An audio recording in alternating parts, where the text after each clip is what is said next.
بە ناوی خوای گەورە سڵاوتان لێبێت بەڕێزان. پرسی کێشەی موچەی فەرمانبەرانی هەرێم بە هەڵپەسێردراوی ماوەتەوە و جێگری سەرۆکی پەرلەمانی عێراقیش ڕایگەیاند ئەگەر حکوومەت هەرێم پابەندی ڕێکەوتن نەبێت لەگەڵ بەغداد پێویستە حکوومەتی عێراق ڕاستەوخۆ مامەڵە لەگەڵ پارێزگاکانی هەرێمدا بکات. بە میواندارێک لە بەڕێزان محمود ڕەزامین ئەندامی پەرلەمانی عێراق لە سودوی سەرەکی هەروە لە هەولێرەوە دکتۆر شێرکۆ جەودە سەرۆکی لیژنەی سامانە سوچەکان لە پەرلەمانی کوردستان تاوتوێن پرسە دەکەین. لە سەرەتادا راپۆرتێک دەبین دواتر لەگەڵ میوانەکانمان درێژە بەم پرسە دەدەین. پرسی موچەی فەرمانبەرانی هەرێمی کوردستان بە چارەسەر نەکراوی ماوەتەوە و جێگری سەرۆکی پەرلەمانی عێراقیش ئەڵێت ئەگەر حکوومەتی هەرێم پابەندی یاسای بودجە نەبێت پێویستە حکوومەتی عێراق ڕاستەوخۆ مامەڵە لەگەڵ پارێزگاکان بکات.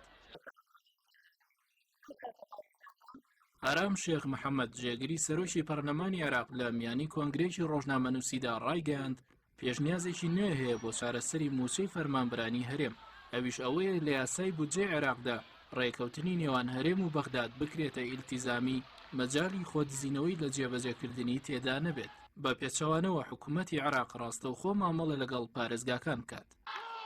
لەلایەکی ترەوە بە هەزاران خۆپیشاندەر لە مامۆستایانی ناڕازی بێئومێدبوونی خۆیان لە چارەسەرکردنی موچە لەلایەن حکوومەتی هەرێم ڕاگەیاند و ڕۆیان کردە نووسینگەی پەرلەمانی عێراق لە سلێمانی و داوایان کرد حکوومەت و پەرلەمانی عێراق کێشەکەیان بۆ چارەسەر بکات.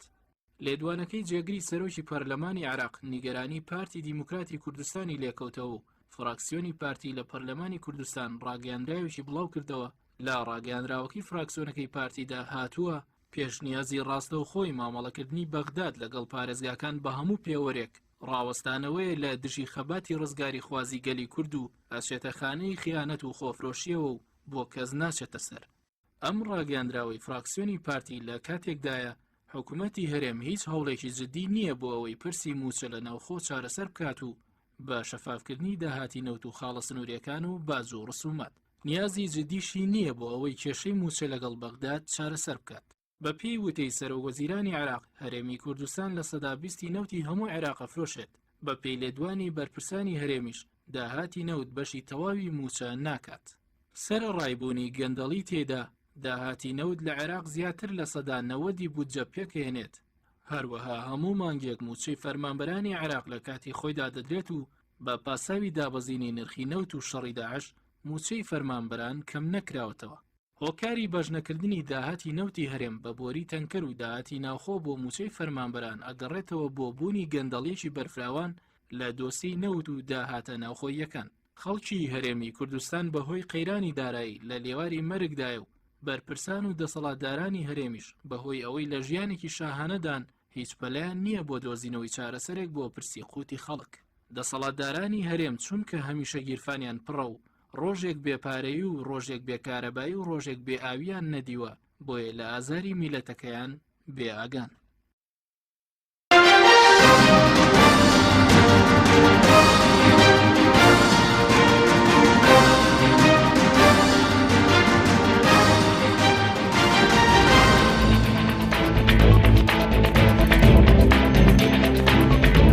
سڵاوتان دەبێت بەڕێزان سوپاس بۆ میوانەکانمان بەخێر بن. کاک محەمموود ئەگەر سەرەتا لە بەڕێستانەوە دەست پێ بکەین سەرەتا لەوە دەست پێکەین ئەمڕۆ ژمارێکی زۆر لە مامۆستایان بۆ چارەسەری کێشەی موچە ڕویان کردە بەردەم نووسینگەی پەرلەمانی عێراق. بەوڕای بەڕێستانەوە کاری چیە کە مامۆستایان نووسینگەی پەرلەمانی عێراق لەبری لایەنە پەیوەنددارەکانی هەرێمی کوردستان هەڵدەبژێرن؟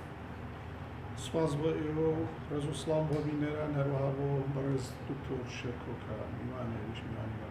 هۆی ڕاستەوخۆەوەیە کە ئەوان فەرمانبەر و مامۆستایانی کوردستان بە تەواوەتی بێ هیوابڕاو بوون لە حکومڕانانی هەرێمی کوردستان و بڕوایان بە هیچ وعد و بەڵێنێکیان نەماوە. ئەوە تقریباً لە 20 ساڵ زیاتر نزیکەی 2 دەیە و نیوە ئەم خەڵکە لەگەڵ ئەم دەسەڵاتە درۆزنەیە ئەژی. لەبەر ئەوە لە ڕاستیە بڕوایان بە هیچ وعد و بەڵێنێک نەماوە. بڕوایان نەبەوە ماوە کە پارە نییە بۆیە موچە نییە و نە بڕوایان بە وعدانە هەیە کە ئێدەن ئەڵێ ئەمڕۆ ناسبینێ بە هینە باقی موچەی پاشە کەوتکرا و تان بۆ ئەژێڕنەوە یا موچێتان لە وەختی خۆی ئاینێ. ئەمە سەدان جار ئەم وعد و بەڵێنانیان ناو نیان بردوێتە سەر. ئیتر ئەم ڕۆژ نیان چاردەوە هەموو بە دەنگ هاواریان نەکریان و بڕوامان بەم دزوینانەوە هەموو خەڵک بینی کارتی سووریان پێبوو کارتە سوورەکە بۆ حکومڕانەکانی هەرێم بەرزکرابەوە لە ڕاستیاڵێ خەڵک هیچ بڕایشی بە زۆرینەی خەڵک نەکەمووی طبعاً هەموو ئەوانەی کە هاتبوونە بەردەمی نووسنگەی پەرلەمان ئەمڕۆ هیچیان بڕایان بە ئەم هینە نەماوە ئەم حکومڕانانەی هەرێم نەماوە لەبەر ئەوە هاتووە. بەڵی داوایان چی بە داویشان لێەوە کرد کە ئەمڕۆ لە بری لایەنە پەیوەنددارەکان خۆپشان دەرهاتنە لای نووسنگەی پارلەمان بە دیاریکرای ئەوان داواکاری چیانە بوو داواکاری ئەویان هەبوو کە ئێمە هەوڵیان بۆ بین وەکو ئەرزم کردن کە هیچ هیوایەکیان نەبۆم دەسەڵاتە و نەبە وڵانەکانی ماوە و تەنیا چارەکەما بێتەوە ئەوەیە ڕووکەنەوە بەغا و ئەوان بەداخەوە طبعاً دوای ئەو هەموو قوربانی میلەتە داوێتی و من بۆ خۆم داخبەوە ناشێشم کە ئێمە مەسەلەن ئەوان بڵێن بگەڕێنەوە بۆ بەغا چکە ئێمە پێی دەستور هەرێمێکین لە بەغا و ئێمە بەشدارین لە دەسەڵات لە حکومڕانی لە حکوومەتی ئیتیحادی لە هەموو مؤسسەتەکانی حکوومەتی ئیتیحادیە بەشداریمان هەیە بەڵام بۆ ئەوەی خەڵکەوەنە لە سەرکردەکانی خۆی تا دوێنێ بە شۆڕژێران ئەزانی ئەوە بێ هیوا بێ و تا بۆ سەرۆکۆزیرانی عێراق کێشێ و هاوار لەو بکەن کافیان ئەمڕۆ لە خۆپیشاندنەکە هەوتافیشان بۆ بەڵێ هەوتافیان کێشاوە و شەی زۆر ناشرینیان بەکارهێنا جێگەی ئەسفێکی زۆرە خەڵک ئەو هەموو قوربانیانەی ئێمە هەموو ئەوانەی کە ئەو هەموو قوربانیەی کە کوردیاوێتی لە ماوەی 100 ساڵی ڕابردووە لە کوردستانی باشوورە لە سەردەمی مەلیک مەحموودەوە هەتاوەکو ئێستا هەموو یاوێتی هەمووی بە هیوای ئەوەی کە دەوڵەتێکی کیانێکی هەبێ و لەسای ئەم کیانە بە سەربەرزی و بە کەرامەتەوە و بە ژیانێکی خۆش و گوزرانێکی باشەوە بژی هەمووی هیوای بۆ ئەو ڕۆژە بۆ ئەمڕۆ پێڵاوان بەرزەکردەوەیان و دەوڵەتی کوردی لە بەرامبەر پێڵاوانی دەوڵەتی ئەم حکومڕانە دزانە بێ هیوایەکی ئەو ناخسۆتە دڵی خەڵکی کوردستانەوە کە دەوڵەتی کوردی لە بەرامبەر دەوڵەتی کورددا پێڵاو بەرزکاتەوە پێڵاوەکەی دابکەنێ بڵێ ئەوە دەوڵەتی کوردی لە لای من ینی ئەوانەی کە خەڵکیان گەیانە ئەو ڕادەی بێ هیواییە هی ئەوەیە ڕسوای دنیا و قیامەت بکرێن. بەڵ سوپاس دەکەم دواتر دەم لای بەڕێزت ئەگەر بچینە هەولێر لای کاک دکتۆر شێرکۆ کاک دکتۆر زۆر سوپاس بۆ بەشداریکردن لە بەرنامەکەماندا سەرنجی بەڕێزت چیە لەسەرەوەی کە ئێستا موچەخۆران و بەشی توێژێکی گرنگی وەکو مامۆستایانیان ڕازی لە سلێمانی لە برەوەی کە پەنا ببنە بەر دام و دۆزگاکانی حکوومەتی هەرێم پەنا دەبنە بەر لایەنە عێراقیەکان یعنی پێ دوایە چارەسەری مەسەلەی موچە لە ناوخۆی یاخود لە عێراق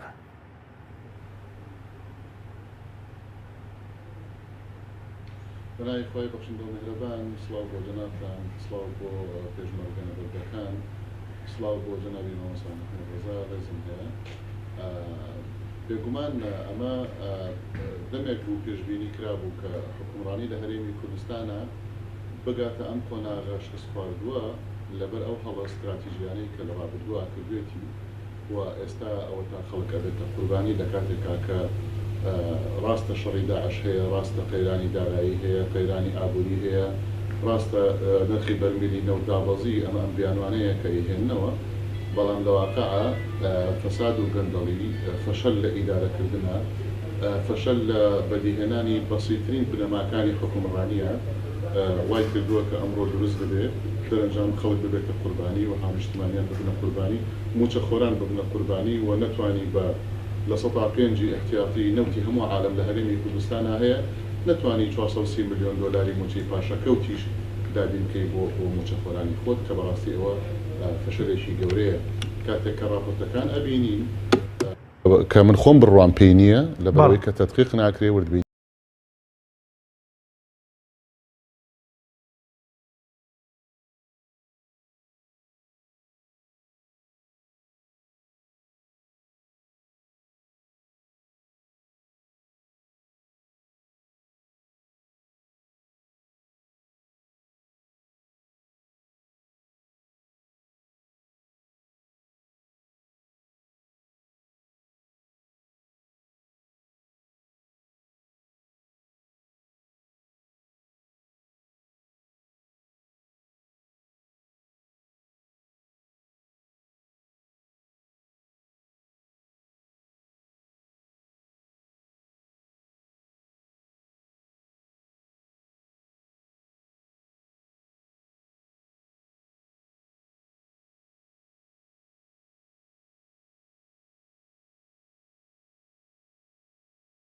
ڕامانگەیان کە ئەمە نیهایەتێکی ترسناکی هەیە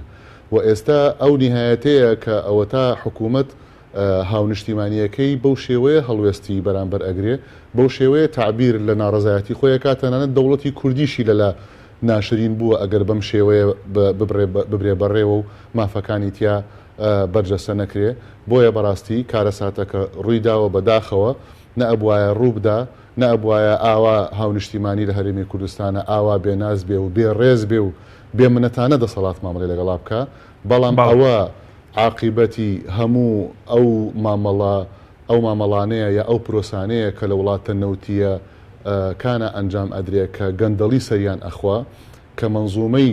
ئیدارە و ڕقابەی محکەمیان نییە کە سەرمایەداری هەڵتۆقی و بەشە و ڕۆژێک و بەماوەیەکی کەم دێن دەسەڵات و قووەت و فشاری هێز و پارە دروست ئەکەن لەسەر هاونیشتیمانیان بێگومان ئەو جۆرە سەفەقاتانە ئەو هەژمونە نێودەوڵەتێت تینووە بۆ قودانی چەندین هەرێمی وەکو هەرێمی کوردستان و چەندین وڵاتی وەکو عێراق بێگومان عاقیبەتەکەی هەروای لێکە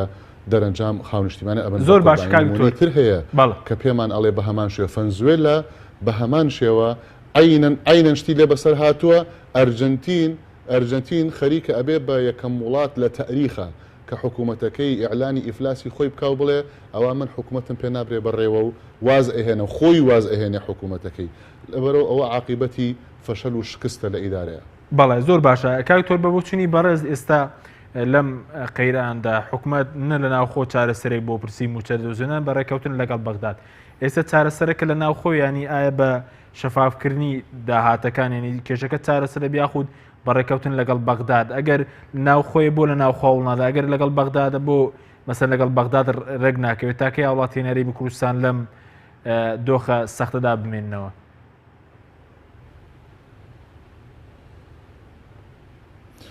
من وەڵامی پرسیارەکەی جەنابەت بە دوو بەش ئێمەوە بەشێکیان ڕەبتەکەمەوە بە تۆڕی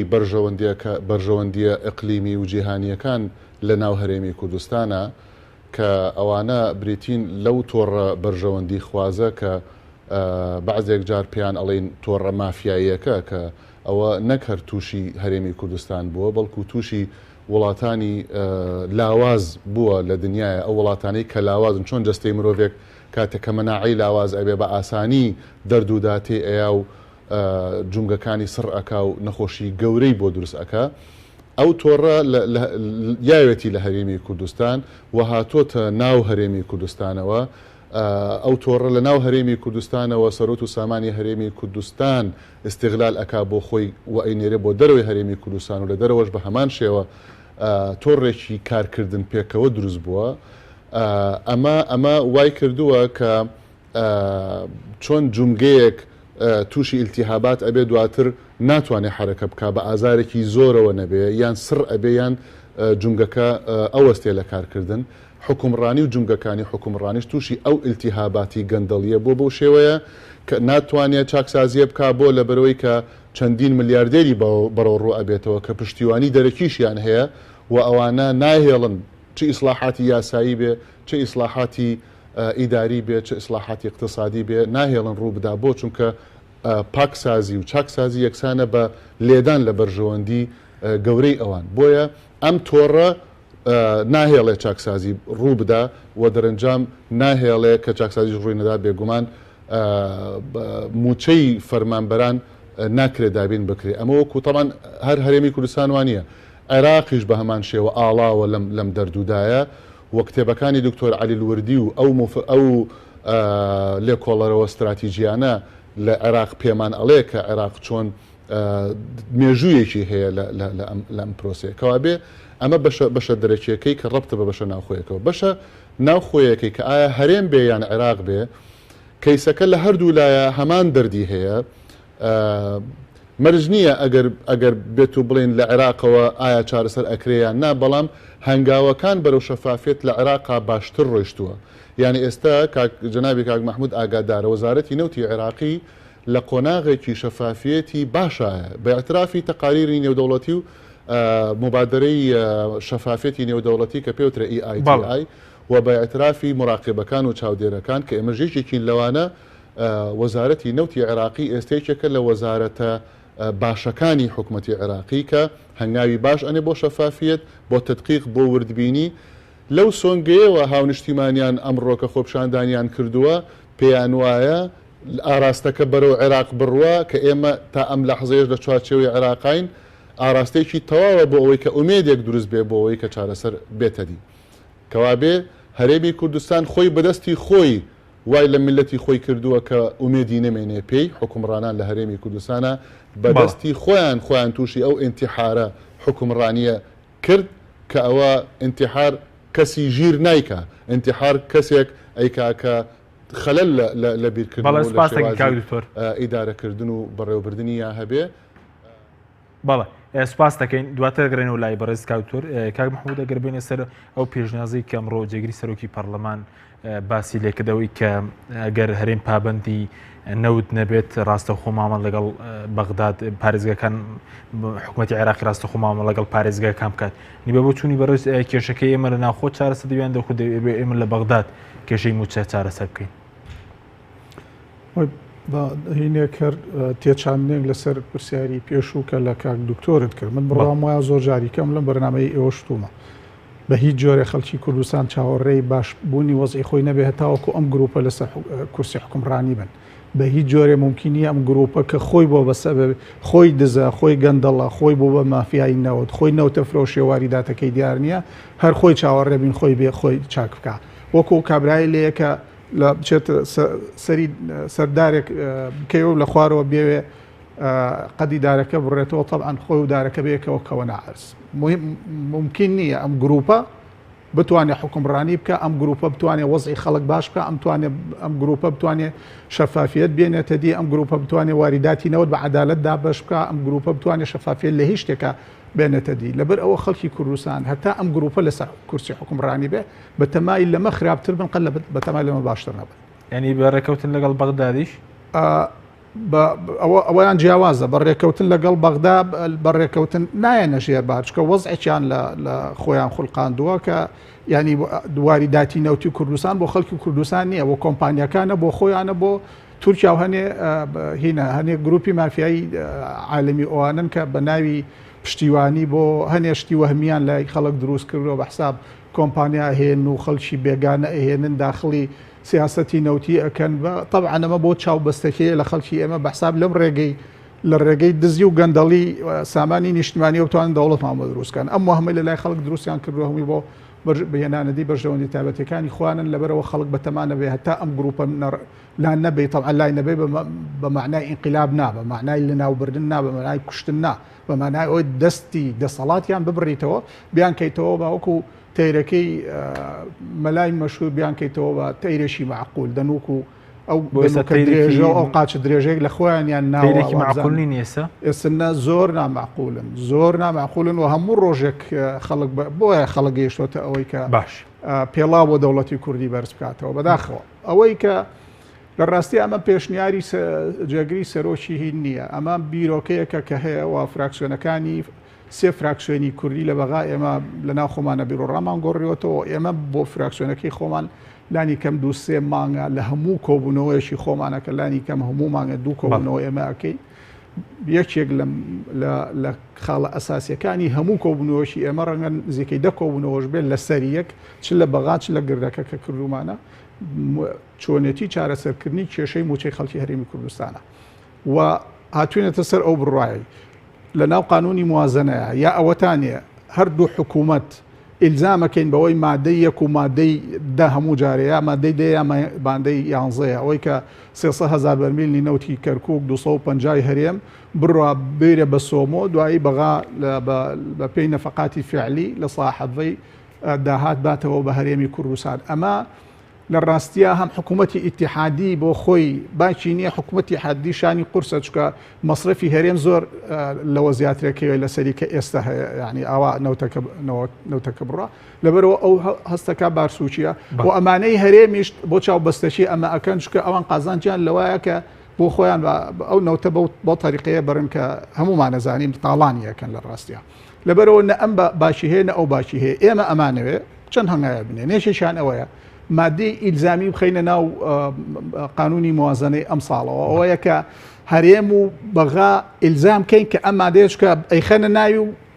مادەی شتیاڵێ هەرش لایەک جێبەجێی نەکرد لاکەی کەش ئازادە جێبەجێ ناکە ئەم لا نایکە بەردەوام ئەم لا نایکە ئەو لاش خواخوایەتی ئەم لا نیکە ئەو لێش نیکە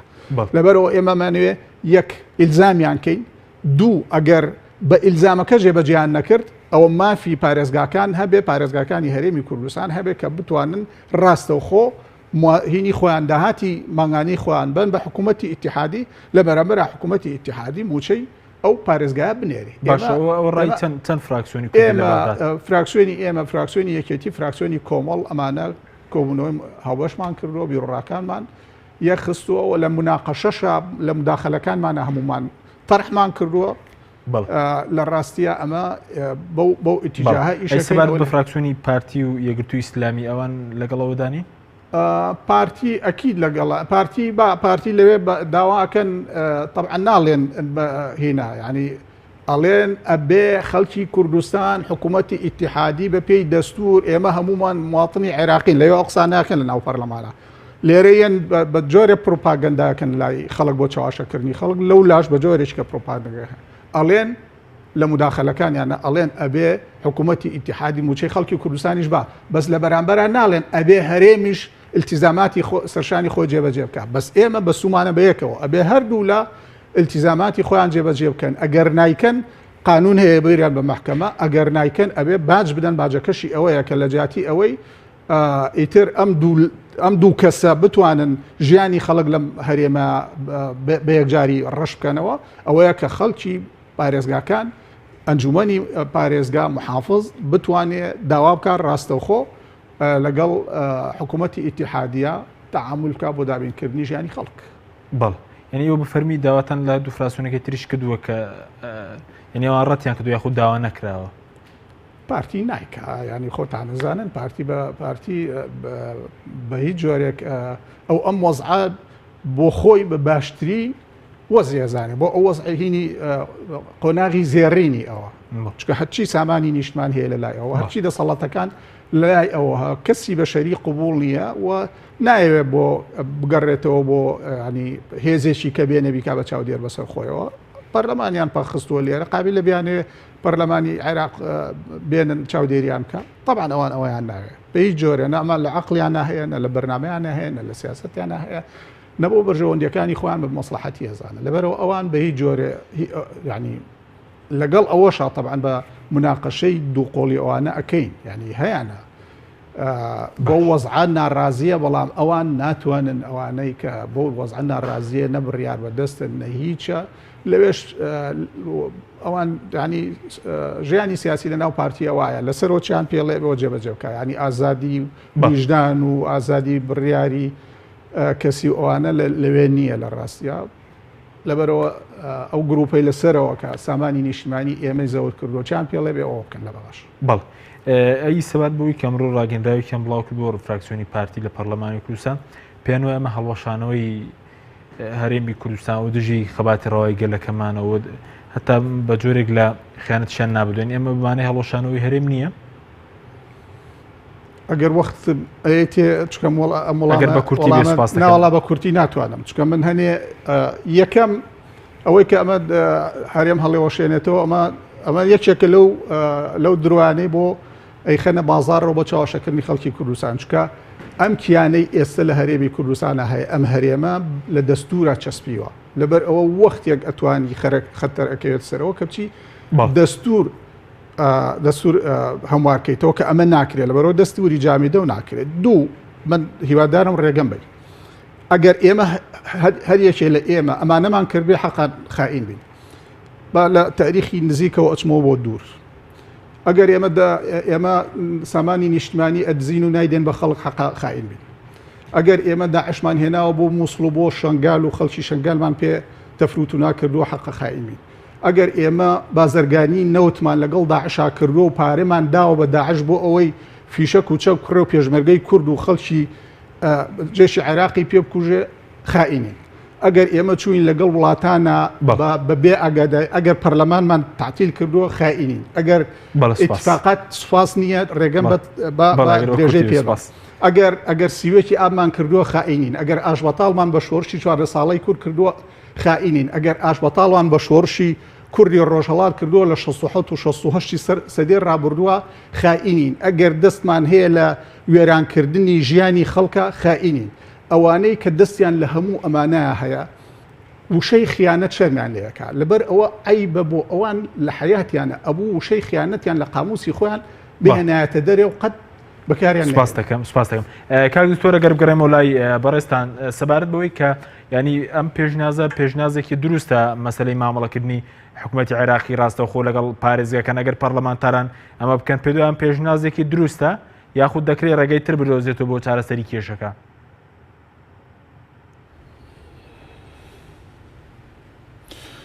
واللهی بن بەداخەوە ئەڵێم کە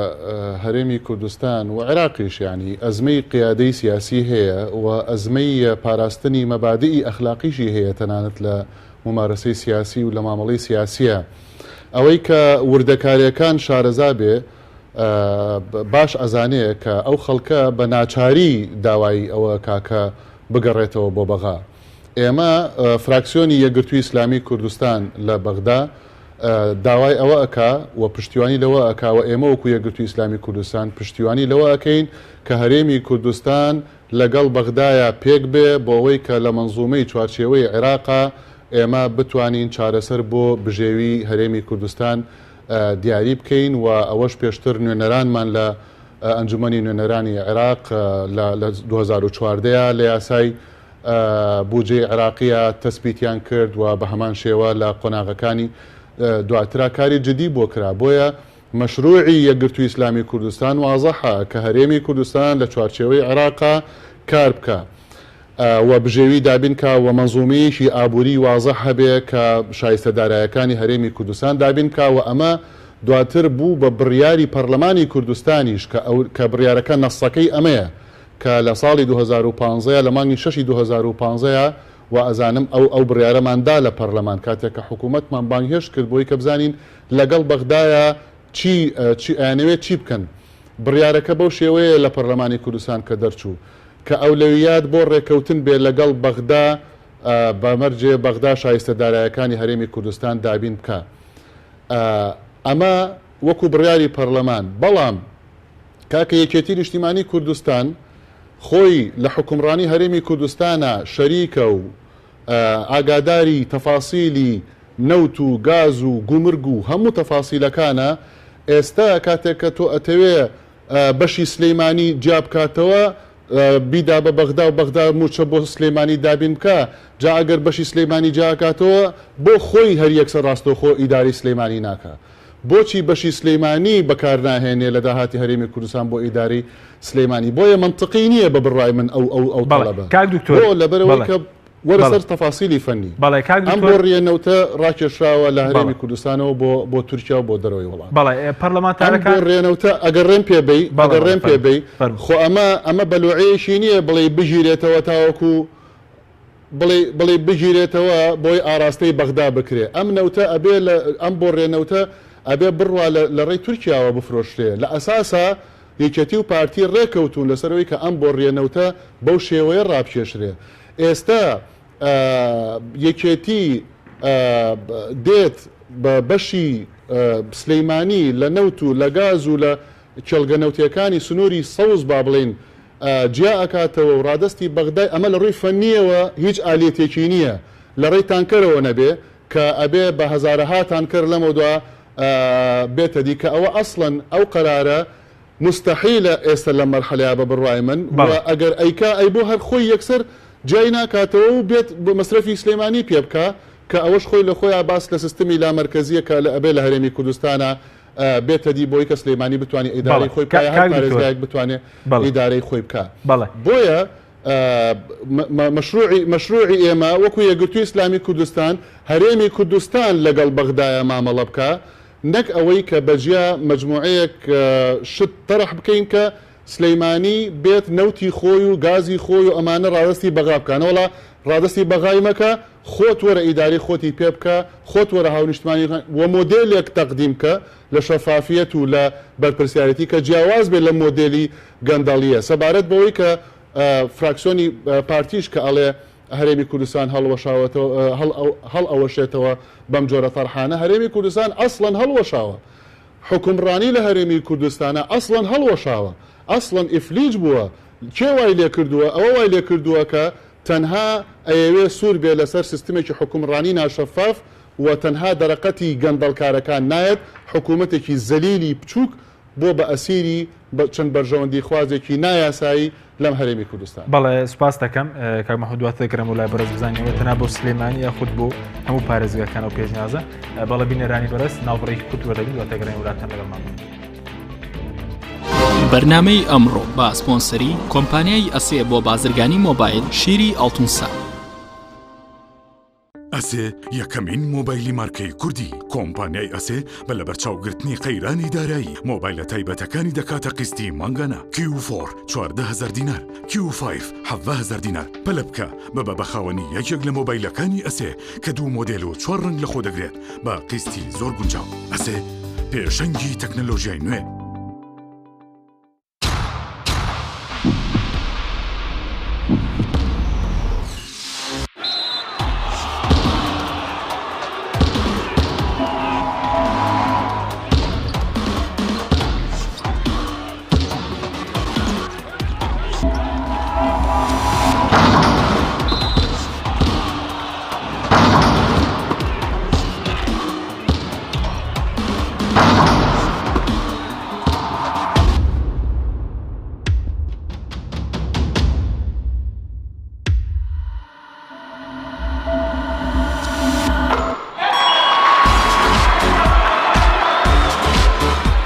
سەرکەوتنە گەورەیە تەنها شیری وشکی ئەڵتونسای تەمێکی ڕاستەقینە و 100% سروشتی نۆشی کە و هەمیشە بە بەهێزی بمێنەرەوە. کاتر نییە بچیتە بازار بۆ کڕنی پێداویستی ئەلکترۆنیەکان وەک هەمیشە کۆمپانیای ئەسێ خزمەتگوزاری نوێی بۆ ئامادەکردوون. ئێستا دەتوانیت لە ڕێگەی ئینتەرنێتەوە سەرجەم ئامرەکانی کۆمپانیای ئەسێ بکڕی و هەموو جۆرە کارتێکی موبایل و ئینتەرنێت بەدەست بخەیت. ئێمە بۆتان دەگەێنینە ماڵ و شوێنی کارەکانتان. لە ڕێگای کارتی ئەسێەوە ئەبیتە بەشداربووی سەرەکی ئەم خزمەتگوزاریە. لە $25 زیاتر پێداویستی بکڕە و کرێ گواستنەوەکەت لەسەر کۆمپانیا دەبێت. ئەسێ پێشەنگی تەکنەلۆژیای نوێ.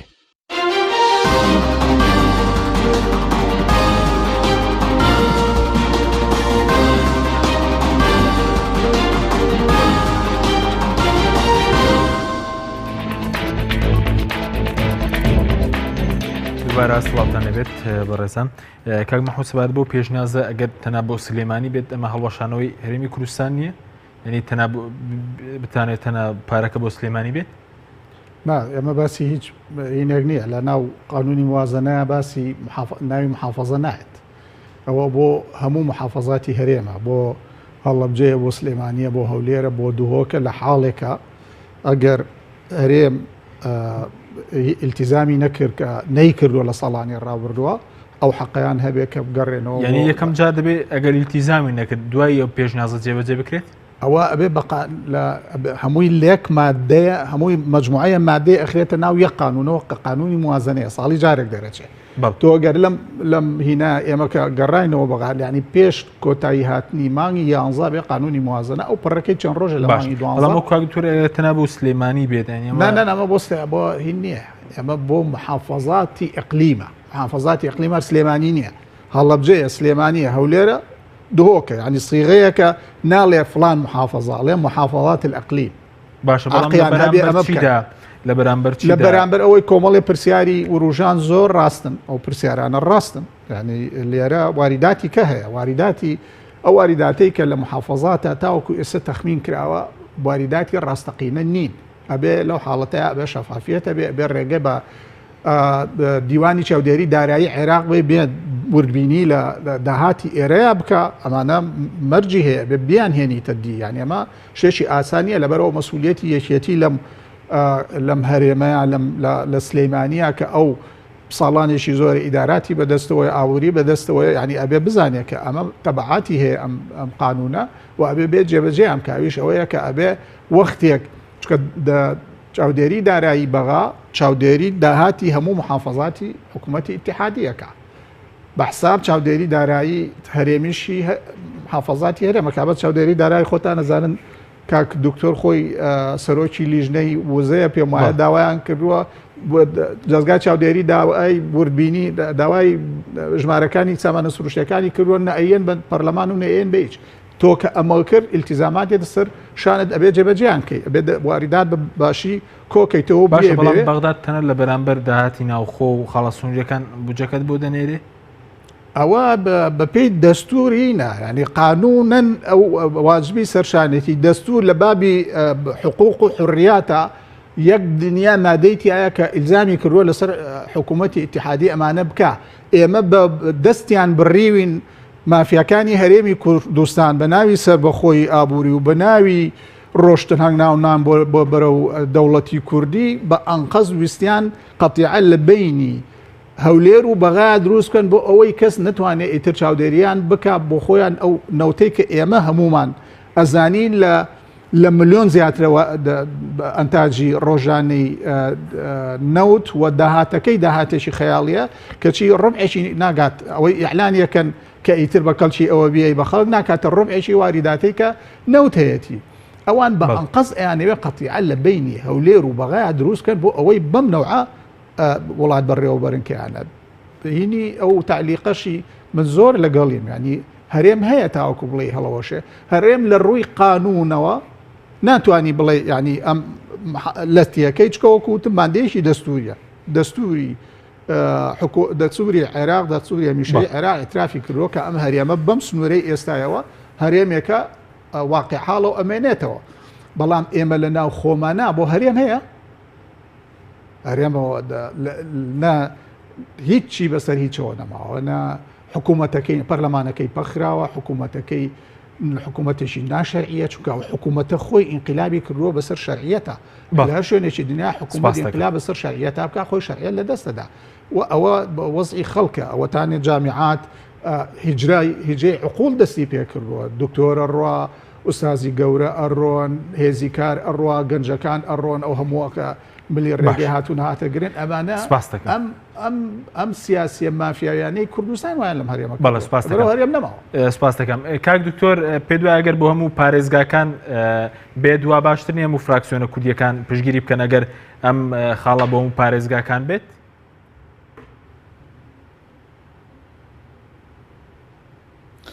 مەسلەی پشگیریکردن ئەبێ بە بڕای ئێمە ئەبێ لە سنووری هەرێمی کوردستان نابێ ئێمە ئەم هەرێمی کوردستانە نابێ بهێڵین نابێ ڕێ بدەین گەندەڵی هەڵی وەشێنێ نابێ بهێڵین گەندەڵی هەڵی وەشێنێ من تەحەداکەم با یەکێتی نیشتیمانی کوردستان بێت بیسەلمێنێ ئەو ئۆفیسانەی کە نایاسایین لە خاڵە گومرگیەکانی سنووری سەوزی هەرێمی کوردستانە بە نایاسایی پارە وەرەگرن لەوانەی هاتوچۆکەن و مامەڵەی گومرگیەکەن باجارێ بێ ئەوە دابخە ئەوە پاک بکاتەوە اینجا باسی ئەوە بکرێت کە حلولی تر بێتەکایەوە کاکە ئەمانە بەداخەوە مزایداتی سیاسین یعنی ئەمڕۆ ملت بۆتە قوربانی مزایداتی سیاسی ئەجدان لەسەر ئەرزی واقع ئەو حلولانە صادقانە نین بەرامبەر بە ملت کاتێک کە ئاوا بەو شێوەیە تەڕح ئاکرێ کاکە گرێکوێرە هەیە لەم هەرێمی کوردستانەیە ئەبێ یەکێتی نیشتیمانی کوردستان بە تایبەتی ڕۆڵی ئەساسی ببینێ لە چارەسەرکردنی و بە هەمان شێوە ئەوانەی کە نزیکن لە یەکێتی نیشتیمانی کوردستانیشەوە ئەوە پارتی دیموکراتی کوردستان بێگومان مەسئولی یەکەمە بەرامبەر هەرچی ڕوئەدا لەم هەرێمی کوردستانە بۆیە تەرحەکان ئەبێ وەکو هەرێمی کوردستان بیکەین ئەبێ پێشتر اتفاقاتی سیاسی بکرێت لەگەڵ بەغدایە و لەگەڵ بەغدایە لە چوارچێوەی عێراق و لە چوارچێوەی دەستورە ئێمە حلول بدۆزینەوە و چارەسەریش ممکنە بەڵام ئەگەر بەتەما بین بۆ ڕینەوتی هەرێمی کوردستان ببڕین و پێچی پێ بکەینەوە ئاراستەی بەغدای بکەین ئەوە حلولی نامەنتەقیە ئەگەر بەتەما بین یەکێتی نیشتیمانی کوردستان شەفافیەتی 100% بۆ داهاتی ناوخۆی سنووری سەوزی هەرێمی کوردستان دابین بکە ئەوە چەند ساڵە نەیکردووە بۆ ئێستا نایکە لەبەرەوە ئەبێ واقعی بین ئەبێ لە چوارچێوەی هەرێمی کوردستانە ناوماڵی خۆمان هەوڵ بدەین ڕێکخینەوە و لەگەڵ بەغدایە بە قووەتەوە مفاوەزات بکەین بۆی کە زۆرترین شایستەی دارایی دابچڕین ئەمە لە یاسای کە جەنابی کاک مەحموود چەند ساڵە ئیشیان لەسەر کردووە و تەسبیت کرا لە یاسای بودجەی 2014 ئەم حلولانە حلولی منطقی واقعی و دەستورین ئەوەن کە ئەبێ شەڕی بۆ بکەین هەوڵی بۆ بدەین قوربانی بۆ بدەین بەڵام بەڕاستی ئەمیتر شتیتر لە ڕووی ئەرزی واقعەوە بە ممکنی نازانم لە ڕووی ئەرزی واقع و لە ڕووی واقعیەوە حلولی بنەڕەتی نین بە پێچەوانەوە کێشەکان زیاتر ئەکەن قەیرانەکان زیاتر ئەکەن ئەبێ لەگەڵ بەغدایە چارەسەر بکەین بەڵام چۆن لەگەڵ بەغدایە چارەسەر بکەین ئەوە پێویستی بە یەک ڕێزی ناوماڵی کووردە پێویستی بە یەک واجیهەیی و یەکتیمی و یەک دیدگاییە بەرامبەر بە بەغدا و بە تاکید حەلەکان ممکن. بەڵێ کەواتە کاوی تۆرەی وەکو یەکگرتووی ئیسلامی وەکو حیزبیش پشتگیری لەمە ناکەن مەسەن لەگەر حکومەت تێرێم پابندیش نەبێت ڕاستەوخۆ بەغداد پارە بۆ پارێزگەکان بنێرێت؟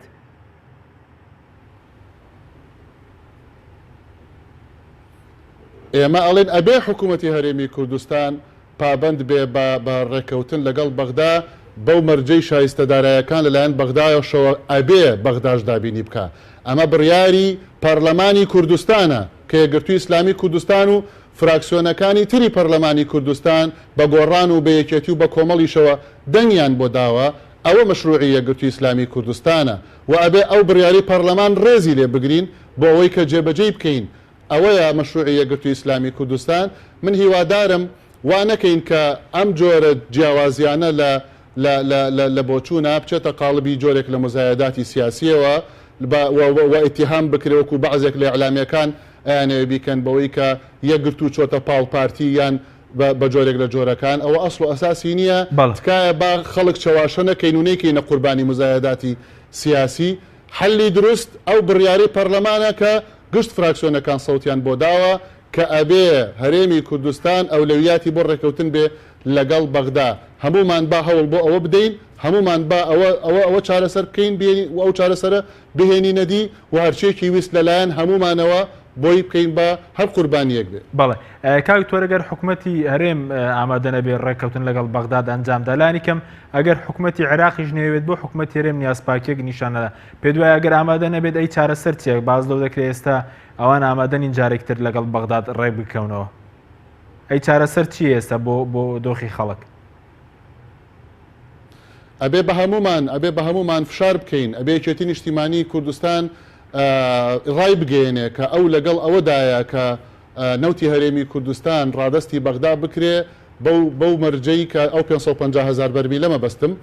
بەو مەرجەی کە بەغدا شایستە دارایەکانی هەرێمی کوردستان دابین بکە ئستحقاقاتی دارایی هەرێمی کوردستان دابیکە وەکو لە یاسای بودجەی 2014 نوێنەرانمان لە بەغداش دەنگیان بۆ داوە بە گشت فراکسیۆنەکانەوە لەبەر ئەوە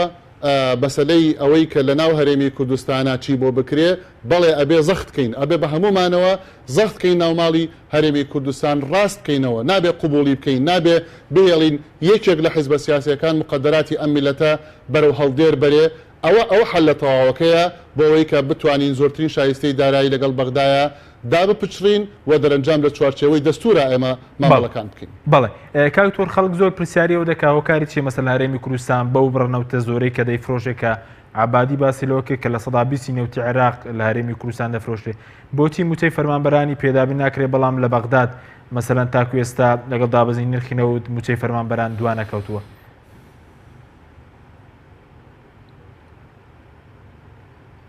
دوو حقیقت هەیە بە بڕای من ئەبێ خەڵک بیزانێ یەکەمیان وانە بێ بەغداش یعنی شامی شەریف بێ لە بەغداش لە کێڵگەنەوتیەکانی بەسرە بە ئێستش لا یەزال جەنابی کاک مەحموود باش ئاگادارە ئەو ئەجوائی بەغدا بە وردەکاریەوە ئاگادارە ڕێژەی گەندەڵی بە ئاستێکی زۆر بەرزایە ئێستش لە بەغدا وەکوتم کێڵگەکانی بەسرە ئێستش بەلاوەکی بە هەزارەها بەرمیل ڕۆژانە ئەدزرێ لە کێڵگەکانی بەسڕ و کێڵگەکانی تریش لە عێراقدا ئەوە شتێکی وازەحە بۆیە بەغدا وانە بێ حەلی سحری پێبێ وانە بێ بڵێ وەڵا ئەوەی تر لە دەوڵەمەندیە بەغدا موچەی خۆی ئەدا نەخێر بەغدا لە احتیاطی نەقدی عێراقی سەحبەکە کە ئەوە خەتەرێکی گەورەیە بە ڕووی اقتصادی عێراقیە بێتەوە ئەو احتیاطی نەقدیە نابێت دەستکاری بکرێ بەغدا لەوێوە دەرەهێنێ و لەگەڵ فرۆشیاری نەوتی خۆی و داهاتی ناوخۆی خۆی کە وەکوتم هەنگاوی باشی بڕیوە بەرەو شەفافیت توانیوێتی ئیستیدراکی وەزعی شڵەژاوی ئابووری عێراق و موچەی فەرمانبەرانی بکە. لە هەرێمی کوردستان کارەساتەکە ئەوەیە نە حکومڕانیەکی تەندروست هەیە نە شەفافیت هەیە گەندەڵی جومگەکانی سڕ کردووە و لە بەرامبەریشە احتیاطی نەقدیش نییە و نەتوانراوە لە هەرێمی کوردستان احتیاطیەک دابین بکرێ بۆ کاتی ئەزەمات چونکە یەکەم هەرێم دەوڵەت نییە دووهەم ئەو فەلسەفە و ئەو بیرکردنەوە ئەو گەورە بیرکردنەوە و دوورمە و دابیرکردنەوەی نەبووە بۆیە تەراکمی هەڵەکان ئەمڕۆی دروست کردووە لەبەرەوە ئەم دوو حقیقەتە زۆر مهمە لێی تێ بگەین کە ئەم دوو حقیقەتە گرەکانی قورستر کردووە مشکیلەکەی گەورەتر کردووە بەڵام ئەبێ بە حکمت و بە جورئەت بین دابنیشین و ئەم گرەیانە بکەینەوە لەسەر مێزی گفتوگۆ بە فشاری مەدەنی بە خۆپشاندانی مەدەنی بە هەموو لایەکمانەوە ئەم گرەیانە بە حکمت و بە جورئەت بکەینەوە غەیری ئەوە هیچ حەلێکی تری نییە بە بڕای من چونکە حەلەکانی تر معنای هەڵوەشانەوەی هەموو شتێکە ئەوە کەس نایخوازێ. بەڵای سوپاس دەکەم کاکتۆر کاک محمود سەبارەت بەوەی کە ئەو فراکسیۆنی کوردیەکان ئەگەر یەکریز نەبن یعنی چۆن دەتوانن شتێک بکەن بۆ خەڵکی کوردستان لە بەغداد بۆ فشارەکانتان یەک ناخەن و بۆ فشار لەسەر مەسەر لەسەر عبادی دروست ناکەن لە برێوەی کە مەسەلەن پێشنیازێکی لەو جۆرە بکەن لە ڕێی پارێزگاکانەوە ئەو پرسێک لا بکرێتەوە. جارێ طبعا لەگەڵ ڕێزی زۆرم بۆ کاک دکتۆر شێرکۆ بەڕاستی ئێمە لانی کەم دڵنیان فراکسیۆنەکەی ئێمە بە دوای مزایداتەوە نین و فشار لە کاک دکتۆر خۆی و فراکسیۆنەکەی و هەموو فراکسیۆنەکانی کە ساڵێک و ئەوەنەیە فشارەکەن ئەو ئینقلابە هەڵگیرە و شەرعیەت بگەڕێتەوە ناتوانن چەند ساڵە خۆی سەرۆکی لیژنەیەشی مهمە و پێش ئەویش دەخولی پێشووی پەرلەمانی کوردستان نەیانتوانیەوە یەک ژمارەی ڕاستیان لە وەزارەتی سامانە سروشتەکان دەستکەوێ نەیانتوانیەوە هیچ غەڵەتێکی سامانە سروشەکان ڕاستکەنەوە لە پشتی پەرلەمان و هەموو حیزبەکانی کوردستانەوە ئەچن عەقدی 50 ساڵی لەگەڵ دەوڵەتانی دراوسەیە ئەکەن نە پەرلەمانی کوردستان و نە حیزبەکانی کوردستان ناتوانن پێیان بڵێن پشتی چاوتان برۆیە هەموو فشارە سیاسیەکان و هەموو فشارە جەماوەریەکان نەیتوانیەوە ئەم گروپە مویەک لە هینیان وجدانیان تۆزێ وجدانیان بجوڵێنێ مویە لە لەشیان بجوڵێنێ لەبەر ئەوە لە ڕاستیە گەڕانەوە بۆ ئەم هینە بۆ ئەم خیتابە ئەبێ خۆمان لێرە ئەوانە نیکە ئەو ڕێکەوتنەی کە ئێستا کاکین دکتۆر باسیەکە لە 2012 لە قانونی موازنە هەیە ئەو ئێمە 2007 تەصدیقەکەین ئەم گروپە جێبەجێیان نەکردووە و ناشیکەن لەبەر ئەوە خەڵکی کوردستان چەند 5 ساڵی کەی بەدەمەوەیە چاوەڕێ بێ ئەم گروپە ئێمە بە فشاری سیاسی لە ناو هەرێما بتوانین ئەم وجدانی ئەمانە بجۆڵێنین لە بەغا ڕێکخراوی خۆرخوازیدانە عەبادی ڕێکخراوی خێرخوازی نییە دەوڵەت بەڕێوە ئەبا چۆن ئەمڕۆ ڕێگە بە مافیای نەوتی کوردستان بە ملیۆنان نەوت ڕۆژانە لە هەرێما بفرۆشی و پارەکەی نابە میلەتەکەی و دیاریش نەبێ ئەویش بێت لە نەوتی بەسرە بیاتێ بەسرەش بڕۆن لە ناو زلکاوە خنکاوە بەسرە ئاوی خواردنەوەی نییە لە 1985 واریداتی نەوتی عێراق لە نەوتی بەسرەیە منطقە دوایی سبینێ بەسرەش ئەڵێ منی جامەوە نەوتی خۆمە فرۆشم عەبادی بەچی وڵات بەڕێوە بەرێشتی وا چۆن نەبێ خۆ ڕێکخراوی خێرخوازی نییە کاکە بێ خێر بە تۆ بکە لەبەر ئەوە تۆ بێ شتێکی بیتێ کە دەستوور ڕێگەی داوە و قانون ڕێگە ئەدا ئەبێ ئەو ئیجراعاتانەی ئێمە کە ئەیکەین هەمووی قانونی دەستوریە ئەگەر هیچ چارەسەرێک ناوخۆنی بۆ سەفافکردنی بوو لێرە لە کوردستان کێشکە بگەڕێ حیزبێک بێنە بتوانێت ئەمە بێنێتە دی هەموو حیزبەکان هەوڵیان داوە هیچیان پێ نەکراوە لەبەر ئەوە خەڵاتاندنە لە ڕاستیە لە لای من ڕێی شخصی من ئەوەیە خۆ خەڵاتاندنە بڕۆی لەگەڵ ئەم گروپەی کە من بەردەوام ببێ دوو دڵی پێیان ئەڵێم مافیای نەوت بچی بە تەمابی مافیای نەوت ڕازی بێ بەشێک لە ئینەکانی خۆی بەشێک لە وارداتی نەوتی باتێن نایدا بچێت لەگەڵ بەغایە جێبەجێ بکەین نایگە ئەگەر بیکردا 2012 کرد 2013 کرد 14 کرد 15 کرد 16 کرد 5 ساڵوان تێپەڕانەوەچین بۆ ساڵی حوتەم نەیکردووە ئێستا بە تەمای چیت یعنی خەڵکی کوردستان نانیە بیخوا ئەمڕۆ هاتوون چیرۆکی وە ئەجێڕیتەوە بیستی ئینسان لە ڕاستیە لە ئینسانیەت ئەکەوێ یعنی خەڵک وای لێ بێت کە کوڕی یاوە بەکوشت ماڵی وێران کراوە لە پێناو شۆڕشی کورد و ئاواتی دروستکردنی دەوڵەتی کوردیا ئەمڕۆ بێ پێڵاو بەرز بکاتەوە بڵێ پێڵاوەکان و دەوڵەتی کورد وەکو یەکە لە جەوێکی وایە خەڵک ئومێدی بەچی هەبێ لەبەر ئەوە تاکە ڕێگەیەک ئێستا ڕێگەی سەریع بۆ حەلکردن ئەمە نەموزایدە و نەهیچ و بەڕاستی من بەداخەوە تەوان ئەم خیتابە زۆر لە قازانجی گروپی مافیایی نەوتی کوردستانە کە بێی هەموو شتێک بێنیتەوە بڵێ لێرە با بێن لەگەڵ ئەم ئەم ڕەحیمانەیە بهینکەین گفتوگۆ بکەین بۆ چاوی شتیوان نابێت ئیلا ئەبێ بینی ڕاست ئەوەیە هەموو حیزبەکان بینە لایەک لە بەرامبەر ئەوانەی کە ژیانی خەڵکیان وێران کردووە و هەرێمیشیان وێران کردو کاک دکتۆر خۆی لە لایەگەڵی هەرێمیان وێران کردو لە لایەکەوە بەڵێ ئەم سیاستە بە هەرێم وێران نەکرد. بەڵێ کاکتۆر نیو خولەکیش بۆ بەڕێستان زۆر بە کورتی کاتمان نەما سوپاس دەکەم بەگەر شتێکت مابێت لەسەر چارەسەری موچەی فەرمانبەرانی هەرێم زۆر سوپاس دەکەین.